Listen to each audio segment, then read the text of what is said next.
Bonjour à tous et bienvenue. Aujourd'hui, on va décortiquer ensemble une méthode en 7 étapes pour que des objectifs ambitieux deviennent enfin des résultats bien réels.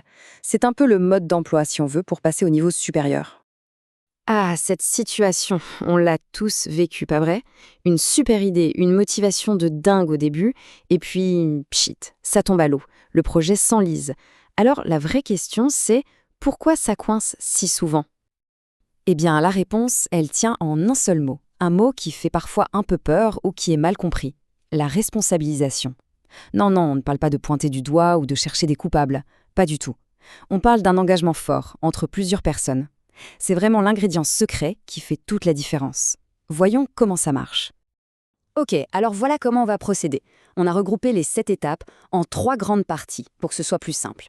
D'abord, la base, la sécurité et les objectifs. Ensuite, on met le contact avec le moteur, la mesure et l'action. Et pour finir, on entre dans le cycle révision et apprentissage. Allez, c'est parti. On attaque donc avec la première partie, la base. Parce que c'est comme pour une maison, hein. Avant de monter les murs, il faut des fondations solides. Et ici, nos fondations, c'est la sécurité et la clarté des objectifs. Et la toute première pierre de cet édifice, l'étape numéro 1, ce n'est pas une liste de tâches, ce ne sont pas des chiffres. Non, c'est de créer un cercle de sécurité, un vrai climat de confiance. C'est la condition sine qua non, sinon, rien ne fonctionne. Concrètement, ça veut dire quoi, ce cercle de sécurité? Eh bien, c'est comme un pacte où tout le monde s'engage pour la réussite des autres. L'idée, c'est vraiment de bâtir des relations solides. On s'aide, on se forme, on est dans une logique de gagner en donnant. On est là pour collaborer, pas pour se juger les uns les autres. C'est hyper important. Ok, une fois que ce climat de confiance est là, on peut passer à la suite. L'étape 2, la clarté. Il faut être hyper clair sur ses propres objectifs. Et pour ça, il y a une règle d'or. Et cette règle, la voici, si ce n'est pas écrit, ça n'existe pas. C'est aussi simple que ça. Donc on prend le temps de poser par écrit l'objectif du mois. Et on ne reste pas vague, hein. On définit des objectifs de croissance bien précis. Combien d'invités? Combien de références? Combien de formations? Du concret. Voilà, ça c'est pour ses propres objectifs. Mais la responsabilisation, ce n'est pas un monologue, c'est un dialogue. C'est une autoroute à 2 voies. Donc, l'étape 3 est tout aussi cruciale. Il faut comprendre ce que les autres attendent de nous.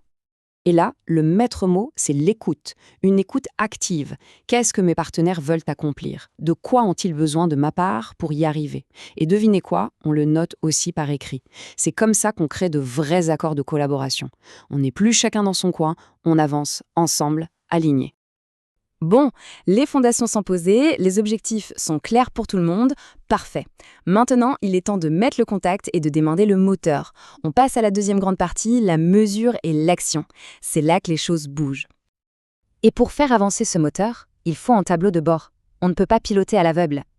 C'est l'étape 4, on établit des indicateurs de performance, les fameux KPIs. Ce sont nos cadrans, nos jauges, pour savoir où on en est. Le principe est super simple. Tout ce qu'on a défini avant doit être mesurable. C'est la seule façon de savoir si on avance dans la bonne direction. Prenons un exemple tout bête. L'objectif, c'est plus de ventes. Ok. Un bon KPI serait alors de combien de recommandations ai-je besoin pour atteindre ce chiffre. Sans ça, on est dans le brouillard complet. Et ça nous amène à une citation ultra connue, mais tellement vraie. Ce qui ne se mesure pas ne s'améliore pas. Tout est dit.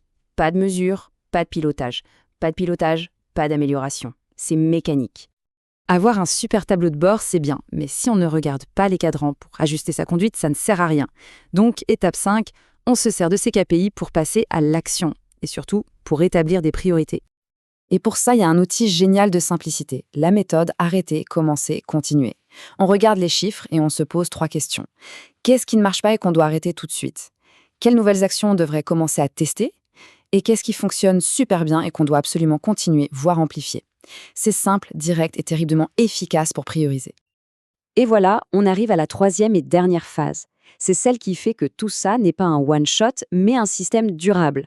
C'est le cycle révision et apprentissage. Ce n'est pas une destination, c'est un mouvement perpétuel. Étape 6, réviser les objectifs.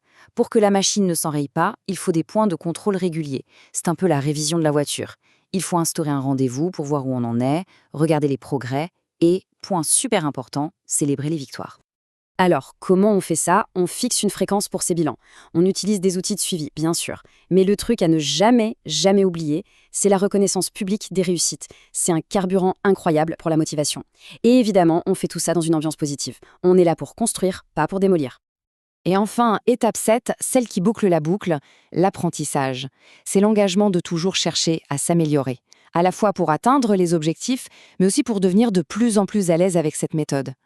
Ça veut dire être proactif, se demander simplement, ok, de quoi ai-je besoin pour être meilleur? Quelles compétences il me manque? Et après, on va chercher l'info, des podcasts, des webinaires, des livres, peu importe.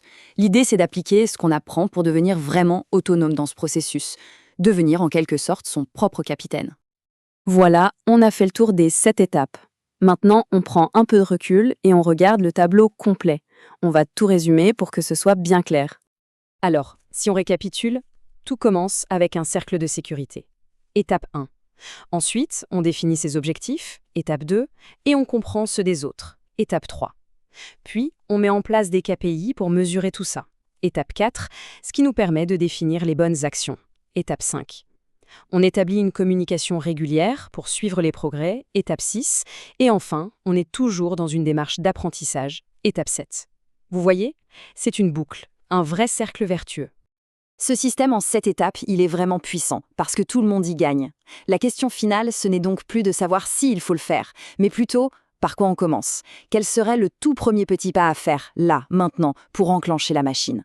C'est le moment de prendre son envol, et de le faire ensemble.